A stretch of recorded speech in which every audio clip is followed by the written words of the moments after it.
Welcome to Rock and Blues Review, where today we welcome Dylan Turner and Megan Kane of Parker Barrow, a Nashville-based band who are, in my opinion, the perfect example of modern blues rock. Welcome, Dylan and Megan. Hey, thanks for having us. Thanks for having us, man. Not a problem. I'm looking forward to it. We were just talking a little bit earlier about how busy you are right now. You are in the middle of a tour. So tell us about that first. Yeah, we are actually currently in a van, driver seated on the right side of the van as we're over in the UK, feeling like we're driving down the wrong side of the road, but we've been assured that we are where we're supposed to be. But yeah, we're about halfway through our little UK leg of our Hold the Mash tour this summer. Loving life, loving every second of it. We've played three of the, I guess, seven shows, so almost halfway through. But yeah, we're super excited to jump on and chat with you about all things Parker Barrow and what's happening and what's going on. Yeah, I've been checking out the new album, which just came out on Friday. It sounds fantastic. Your accompanying videos are excellent. You guys are doing a really good job. Um, but what is it like to release an album in the middle of a tour? Double the pressure. I think it's it probably is a good thing because we're so busy that we hardly have time to really focus on the now, and it's one of those things where we do kind of get to let it, we've held on to this thing for so long. Now finally getting released into the world, it does like almost a weight lifted to where it's out there. People are going to enjoy it, hopefully. If not, that's okay too. But it's now out there and we get to continue just traveling the world and playing our songs, and that's really all we can ever hope for. So it's kind of a bit of a whirlwind. You can't really think about it while you're in the middle of it. I guess we'll think about it maybe when we get a little break off. But I hope that everyone's enjoying it so far. Yeah, I think you're in good hands over here. You got good publicity, and I know Blues Rock Review is really following you guys closely, and that's a good sign.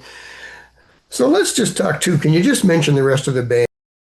Yeah, we got Yeah, they're all here. Alex Oh, Bender. Right there, we got Paul Priver. We have Will Tipton. This is Elle. He's filming for us. We have Eric in the front seat. He's all the way back there, but yeah, we're all right here. Yeah, that's everybody.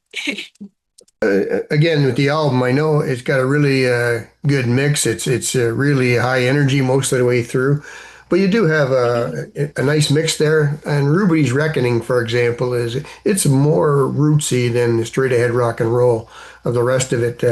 Is that by design?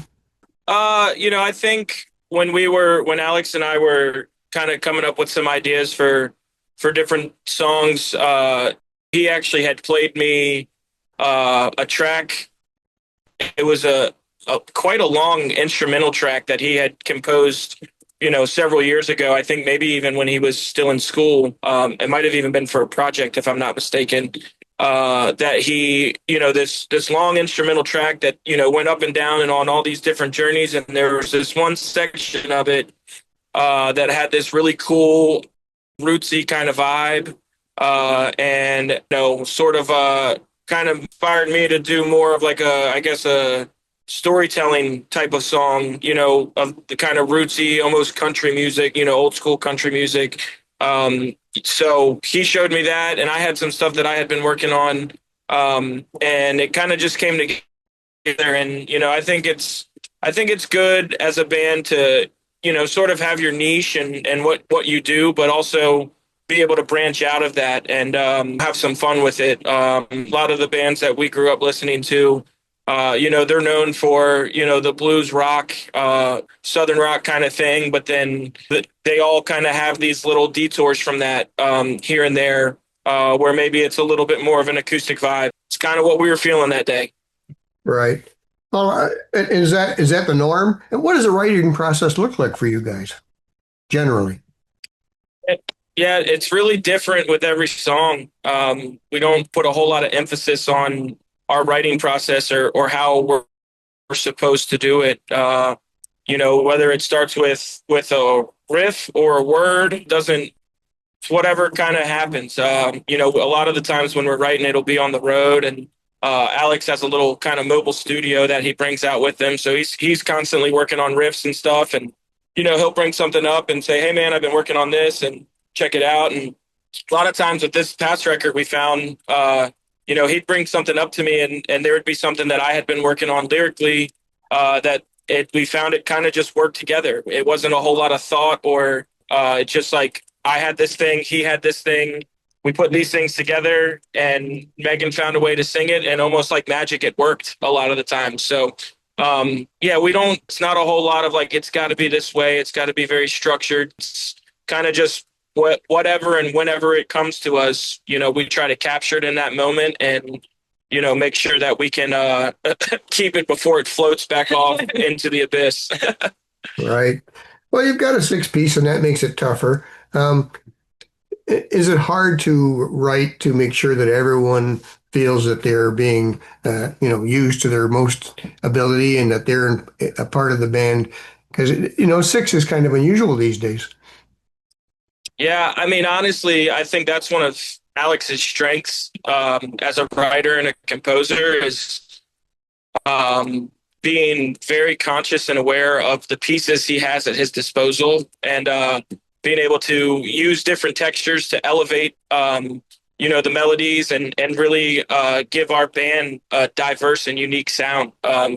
So I know, it's all a bit over my head, that part of it, but I know, Alex, he's a pretty smart guy, and is very resourceful in using the pieces, not only using the pieces, but also setting everybody up, kind of knowing who each of us are as players and being able to put us in a position where we can all succeed at our part and do our 1/6 of the band, to make it hopefully sound good and sound cool. So I know he spends a lot of time and just making sure that, those pieces all come together. But again, for me, that's way over my head. Well, I guess delegating is important. But actually, you're kind of two six because Dylan and Megan, Yeah. you started this year together. And how did the band evolve from you two?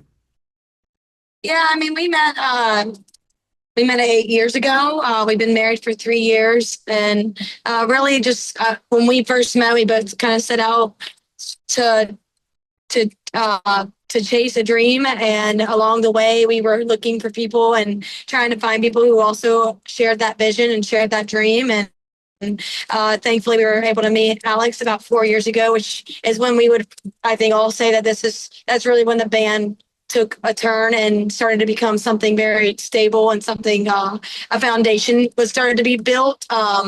It would be really weird if Dill and I were just up there by ourselves, me singing and him just playing the drums. So it was a missing piece for sure. And then thankfully we have been blessed with incredible musicians from there. We met Eric Safko's on keys, our bass player Kyle Priber. We have known for about 5 years of him jumping in and out of playing pickup bass for us on some sort of gigs every now and then. And then we also met our guitar player, Will Tipton, about 2 years ago now. And now we feel like one big happy family where all the pieces fit together nicely. We all get along pretty well. And we have a great time getting to travel. And really, it has been an evolution of sorts, but we definitely feel at home now and feel like all the pieces are now working together for the greater purpose. You've got Stephen McKnight as a producer and Alex Bender as your musical director, and those are two more pieces to the puzzle, and they seem to be working as well. Yeah, no, it was really cool having both experiences. First record, writing that one, Megan and I, and bringing that into Stephen, and him kind of stepping outside of just a producer role. He played most of the instruments on that record too, and wrote a lot of the riffs and guitar and bass parts. And to have that experience versus this experience with this new record, and the way that him, Steven and Alex were able to work together, we were bringing in sort of, I guess, more complete tracks to Steven, which opened him up to kind of, sit back and just be more of a producer rather than, having to worry about composing the parts. So it opened some new doors for us musically. I think, again, it sort of, it just kind of adds to I guess, the uniqueness to the sound of our music. Having the four of us being able to bounce ideas off of each other and coming from similar, but adjacent backgrounds, I think gives us sort of an edge in the studio and helps us to honor our influences without the rinse and repeat kind of thing that you can get caught in sometimes. So it was a real treat for me and Megan too to get to watch those guys bounce off each other and create together in the studio. And like I said, I think it made for a sort of an eclectic mix of sounds and textures and vibes on this record. Well, speaking of that, I have to mention the album cover because that too seems like a throwback. It's a reminiscent of the glory days of rock and roll where the artwork actually meant something. And you've got a lot of things in there. You got Blinded by the Light mentioned 3 times. You've got the release date on the wall calendar. You got a syringe on the table. I'm not sure what that's about. You got Road Dog collar. And Livia, I guess that's the glass or on the wall, and I think there's a glass eye on the counter. There is. So, whose idea was it to incorporate all those elements? Yeah. So, like when we were recording it, for me, like graphic design is another outlet, and it's definitely something that I admire and stuff that we've all have admired from our favorite bands' albums, and getting to see some of those little nods, the cheekiness behind it. We have a lot of fun getting to create the music. So I think all of that should bleed in together, especially visually, when you get a record and you get to look at it and analyze it. And for us, like it was so much fun getting to we had an incredible artist, Kane with Sleepy House, who drew it all. But for us, like we wanted to throw it back and have that 50s design and able to add some of the elements from the songs that I think people would get a kick out of finding, and almost like a Where's Waldo type thing. Yeah. But yeah, it was just something we had a lot of fun with, and it was especially with the album, the vinyl design on the inside. There's a lot of fun little treats in there as well, because I feel like that's what it's all about. The music should be cohesive with the art, with the era or the time period of that band and where they were in that moment. And for us, this definitely feels like a good timestamp of where we are right now and where we're heading next. Right. I noticed it was changed from the EP, so there's kind of I guess it's kind of an evolution there too. Yeah.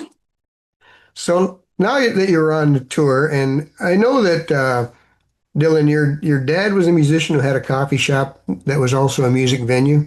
So, Yep. so what was it like for you and the rest of the band, for that matter, evolving from those little shows and little clubs, which everybody starts, into touring the world? What was that journey like? Yeah, I mean, we're still very much sort of in that, unique position as a band where we can do anything from playing a fraternity show to playing a sold out theater. We're doing so many different things right now that it's crazy sometimes. Specifically, this run in the UK, we're playing 2 pretty substantial festivals, which will host several thousand people over a weekend.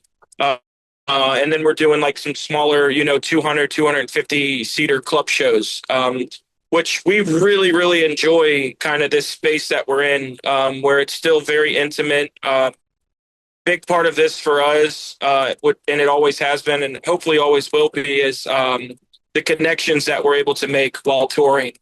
This dream of music has taken us, like you said, not just all over the country, but now internationally. And we've been lucky enough to meet some now really good friends, over in Spain and here in the UK and Canada, that now we get the opportunity to come and give a high five and a handshake and a hug and, have fellowship and just catch up on everything that's happened since the last time. So, we're still very much in that grind stage of this, just playing really anywhere and everywhere they'll take us. We love doing it. So it's, it never feels much like work. And we're just trying to, make the best out of each opportunity that we have. And hopefully continue to see growth and continue to see progress.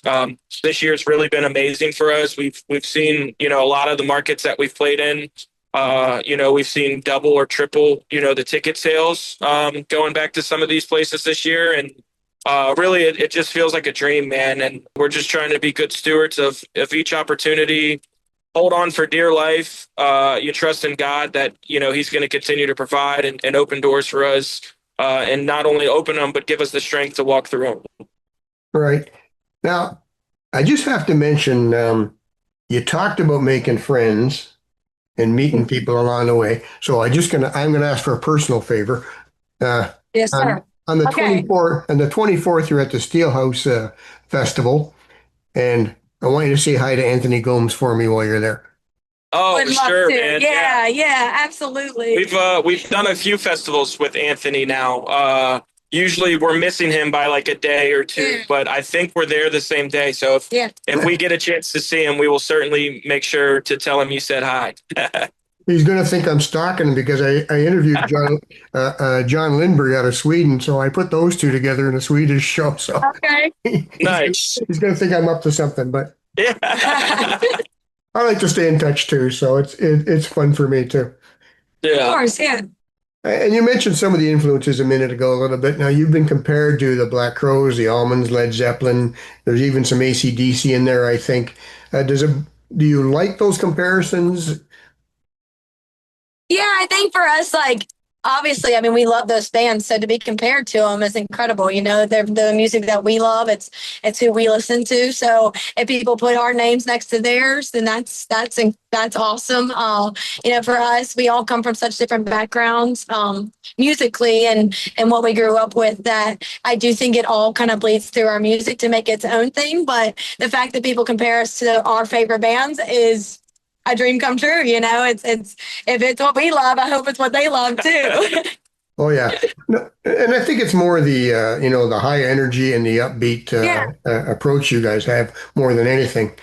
But yeah, I noticed too you've got some call and response type stuff in there, which is that's way back bluesy stuff. yeah, yeah.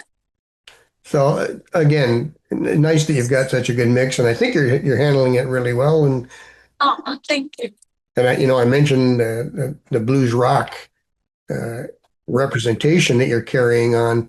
And there's a couple bands out there now that's doing it and moving ahead rather than, worried about maybe sounding like something from the past. Yeah, it's all about the future. Now, so you're not worried about crossing genres or anything like that, but what would you tell someone who's never heard you to expect coming to your show? Yeah. I mean, the live show for us is absolutely, that's like the whole thing for us. Is That's what we're most passionate about. I think we all write and record music so that we have songs to go play live and a reason to go and tour. It's really what we love to do the most. And uh because of that, we spend a lot of time in that live show thinking about it, sculpting it, creating it. And it's for us, the way that I kind of describe our life, it's sort of like a freight train, at full speed going downhill, and there's a sharp turn coming, and we don't know if we're going to make it or not. We're kind of just, we're holding on for dear life. It's a lot of energy, and hopefully something that we hope that will bring people joy. That's one of our big things is getting the opportunity to do this for a living and play shows all over the world and all over the country. The least we can do in return is hopefully spread some joy, give people something to feel, something to laugh about, something to cry about, whatever it is. That's what we aim for. So if somebody's going to come to our show, I would just tell them, be ready and expect a ton of energy. And just know if you buy a ticket one night and you come back, the next night or a week later or a month later, you're not going to get the same show twice. A lot of it's kind of improvised and kind of just flying by the seam of our pants. So if you do come and you decide you like it and you come back, you're going to get something brand new every time. We have a ton of fun in our live shows, and getting to do what we love with the people we love is an absolute blessing. And we hope that we have many, many more opportunities to do it. Oh, I'm sure that you will. Uh, and when it comes to recording, you can sit and listen and decide what you like and what you don't like, what you like to change. But what about live shows? Who do you trust to tell you what's working and what's not working in the live shows? I think we all go off of our gut instinct. We all are, obviously Alex is at the helm of directing the show and, choreographing it and making sure we're all being utilized to our best ability. But, we all try stuff. We're all very human in our approach to music. And I feel like when you come to a show, you feel that and you can see that on stage with all of us. And if something doesn't work one night, then you get to do it again the next. And hopefully you'll try something new and it will work. But, you just gotta you always got to push yourself. You always got to reach for higher levels and hope that, something lands. And if it doesn't, then that's just a human element. I think we all just kind of sit in that as individuals, and especially when we're on stage together, and the trust that we have between each other to, if I don't succeed at this, we're all there to pick each other up on stage and off the stage. And so the camaraderie with that as band members, just being able to trust the people you're with on stage and be able to rely on each other's energy, really just pushes all of us to do our best each and every night. And if it doesn't work out, then you get the next one to try again. How hard is it for you as a singer to make sure that you keep your instrument in shape without overdoing it, especially when you've got some new songs that you have said uh, push your abilities a little bit. So how do you maintain proper care of your voice? Yeah, I mean, it's definitely not, I wouldn't say it's a simple task. I sing high and I sing hard and I give it my all every single night. And really that again comes with the trust of the band. If I'm not having a perfect night, and not that anyone ever does, but if my voice is in, different shape than normally, then I'm able to rely on everyone on stage to pick up those pieces. And for me, I do everything I possibly can. I drink a lot of water. I do a lot of vocal rest. And I just kind of take care of myself and hope that my instrument's able to work each and every night. Thankfully it has. And, I continue just to take the care of it that I need, and I don't do anything that would harm it. So And most people, non-musicians, uh, would find it really difficult to understand what it's like to put your heart and soul and spirit and blood and sweat into a piece of art and then take that art on the yeah. road. Do you worry about that, or does it just come naturally to you guys?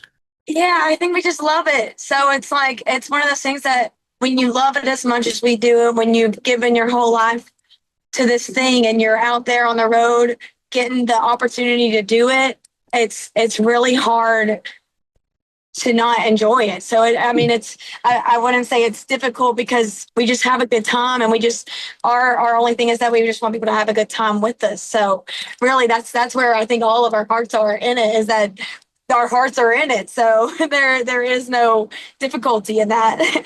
But you're young and you got to make sure you got time for, rest, writing, studio, travel, all that stuff. And not, are you making sure that you're not overwhelmed by everything that's coming at you right now? We just try to take it one step at a time, and year to go and see family and do all the holiday stuff and everything. And I think with kind of knowing that time is there, it gives us the ability to go all in on the time that we're working. Again, we love what we do, every facet of it, from the touring to the recording to the writing. Even this time in the van together, we have such a blast together, and really feel like we have a family out here on the road. And I think because of that, because we're kind of able to be ourselves, you sort of can get the rest you need, and find that as long as we kind of keep our heads down and keep working hard, we want to squeeze as much out of this as we can, as long as we get to do it, because it's certainly not something that's guaranteed or something we ever take for granted. So the more the better. We just want to keep chugging along. I mean, your tour now, you're in the UK and then you're touring the States until October, and then you're back in Europe in November. So you've got a busy schedule ahead. It's kind of never ending, I don't think, which thankfully. Yeah, you don't want it to end. That's for sure. But again, you just got to make sure you've gotten everything planned out so you're not overdoing it. Do you plan to release albums at a certain rate, or is that coming naturally to you too? Live when we're home. We live in Nashville, and our producer, his studio's in just outside of Philadelphia. So between being on the road, he also has a band that he plays with, and we're not the only band that he records in his studio. So between our schedule and his schedule, it can be difficult sometimes, but if we could stay in a nice, steady pattern where we're releasing a record every year or year and a half. That's kind of where we would like to be. And, like we were talking about earlier, having the singles that come out intermittently in between to kind of keep the ball rolling with some of the Spotify and different things like that. But it's still a learning curve for us. And we're just, as quickly as we can write the songs, we like to try to get in and record them and have them. And, when it's time, hopefully we're ready. But again, it's not something at the moment we're putting a ton of pressure on. We know we want it to be quicker than it was this past time. Okay. Well, you know what? I'm going to let you go because I see John's got another interview for you lined up. You guys are busy. So I will, I will just say, congratulations. Everything looks great, sounds great. I think you guys are really heading in the right direction. You sound fantastic. I hope the rest of the tour is great. And again, thank you. And don't forget to say hi to Anthony. Of course, thank you. Yeah, thanks so much for having us, man. We appreciate you. Thank you.